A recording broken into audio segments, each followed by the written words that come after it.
What's going on, everybody? I want to talk with you guys about primary sources and how to seek them out. The other day, I had someone email me about asking how to find and differentiate between a primary source and a non-primary source.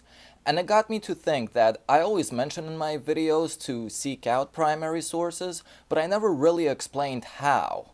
So in this video, I'm going to give some of my personal insights on how to identify and seek out primary sources, which are the most accurate sources you can find if you are seeking the truth in an event or situation. So the first thing that I will mention is that when looking for a primary source, it is easier to obtain the source when using the language of the affected region, because who will post more things about something than the people that were there? Now, this doesn't mean you need to go out and learn the languages. Just as a simple example, I'm sure many of you have heard about the Battle of Slavyansk, for example, when the ATO started in Ukraine, or the Kharkov movement during the anti-Maidan. Articles by mainstream media usually seek out some footages they find on the internet, but tell their own story of the events. So a way to find direct sources from direct uploaders, one way is to read from an article the affected day, month, and location of an event, and just Google Translate the date and location, and after Google translating it, to enter it on YouTube search. So check this out. I entered into Google the Battle of Slavyansk because I want to find out the dates of when the battle happened. And the battle happened on April 2014. So we're going to search up on YouTube Slavyansk April. See? We're searching it, and all we get is Vice News. We get some RT videos, but this footage I remember was shown throughout all over US medias. Oh wow, one of my videos actually. But not much primary sources. There's a couple there, but the other is just people grieving. Now we're gonna enter Slavyansk April translated and get the translated version of it in Russian because it's a Russian speaking region. We enter it in YouTube and look at the different search results. Look at how many more primary footages you now have. Look at that, all of that. You can view for yourself. Now, yes, of course you'll run into some international media reports in a different language, but there will still be a lot more raw footages out there, and identification can be done either by identifying the flags and pins of the people in the videos, or Google translating the title and description of the video. The reason for using the language of the region's event is because if you want to learn about a region's domestic affairs, like Ukraine or Russia, then going to a British source like BBC or Reuters, for it won't nearly inform you as much as a domestic part. This includes not only national but regional sources. You might run into separatist media, for example, that post a lot of raw footages that wouldn't be shown, or if shown, then edited and cut from Ukrainian or international medias.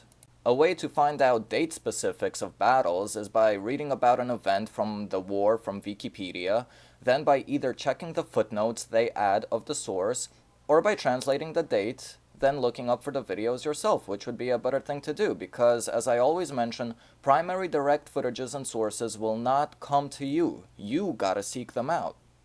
A great website of finding out what's going on throughout Eastern Europe regionally through the people is from a social media website called LiveJournal. Now, since this is a social media website, of course some people are going to be posting some bullshit, but a lot of people in Eastern Europe use LiveJournal. People from high-ranking officials to your average Joe who was just there and happened to take pictures or videos with his phones, which are sometimes included in people's posts. I know the site is in Russian, since it's people posting from the areas, but let's see if we can find something about the war. So the first thing I do is I click the country that I want to find out about, so we clicked Ukraine. And I'm scrolling down, you can translate the sentences it's about usually all regional things, your local news. So, okay, this caught my attention. You see an artillery, so it has to do something with the Ukrainian war. You see DNR, which means DPR. Let's click it, and obviously we cannot, for the non-Russian speakers, we can't find out what they're saying, but here we're translating. See, it's some kind of person that's from a military field, and then when we Google translate it, we find out that the SPG Self-propelled gun, that's what SAO means. You're not gonna get the most accurate translations, but look, a Dana has been found in DPR territory. A Dana is Czechoslovakian artillery, Czechoslovakian, Czech, if I recall correctly. I remember like a few of them were captured during the Georgian War, but they're definitely not Russian supplied. But they're found in DPR territory. And look, it's non-biased, because they say it's found in DPR territory, but it's also said, how could it be taken by the DPR? So it could be delivered by the Czech Republic, Slovakia, Poland, Georgia. They're available to Ukrainian troops, from Georgian citizens, mercenaries, and, most likely they were captured. And this intelligence officer, apparently as he identified himself as, says that they have been spotted in Yasinovatia, which is on the front lines. And he also mentions that this self-propelled gun, he remembers apparently in 2014 that the Danas were seen in the Kharkov region. So obviously that post itself is confirmed, unconfirmed, because there's no videos or pictures to go along with it. But this wasn't the best example, and I'm not going to be browsing through the website looking for specific posts right now. But there are people who include their own videos and photos. For the war on Syria, for example, the Syrian army has their own Facebook and YouTube pages. It's called Military Media SY. Yes, it's in Arabic, but it's a lot of raw footages and raw images. And here's their YouTube account. And it's just raw battles, and you can translate the descriptions. Here's the 1070 apartments where they captured the projects a week ago. It was mentioned on South Front, for example, but here's primary footages of how they did that. So there are other websites such as LiveLeak, for example, that post random global events and leave a little description about them.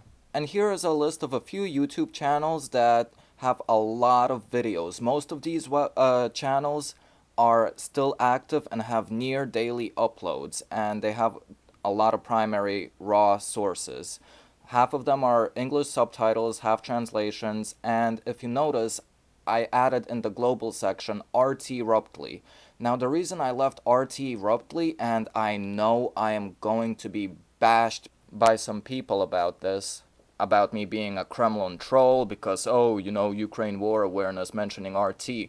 No, I'm not mentioning RT specifically. I'm mentioning Ruptly. And Ruptly is a service that is raw footages from all over the globe. They don't have any journalists, narrators, or any interference from third parties. It's just raw footage from random points of the globe. But yeah, definitely check some of those channels out for direct sources. I try to translate primary sources as well, but since my channel is based solely about the Ukrainian conflict, and the conflict is currently at a frozen state, that's why I started doing these refuting videos, because there's not much content that's verifiable or, that's proven, confirmed, to translate out there. So, and if anybody has some content that they want me to translate for them, whether it's in Russian, Ukrainian, or Belarusian, feel free to send it to my email or even through YouTube comments. I will review it, and if it's a reliable source, I will translate it for you guys. But if, God forbid, the conflict picks up again, there's going to be a lot of translation content out there. For the moment, I will try to keep you guys posted with whatever I can, providing some type of content for you guys. And with that, go out there and seek those primary sources. Seek the truth. If sometimes you cannot find primary sources, then check what the other media has to say, the opponent's media, Check the Western media for one event. For that same event, check the other side's media, Eastern media for it. And then maybe parts of the truth can be in between that, Form your own opinions by it. So with that said, I will catch you guys on the road. Stay tuned for part 2 of my Debunking France 24 report. I'm sorry for the delay about that. It'll be uploaded in about a couple of days. I just had a few real life issues going on, but that video is definitely around the corner, and I'm sure most of you will enjoy it. So until next time.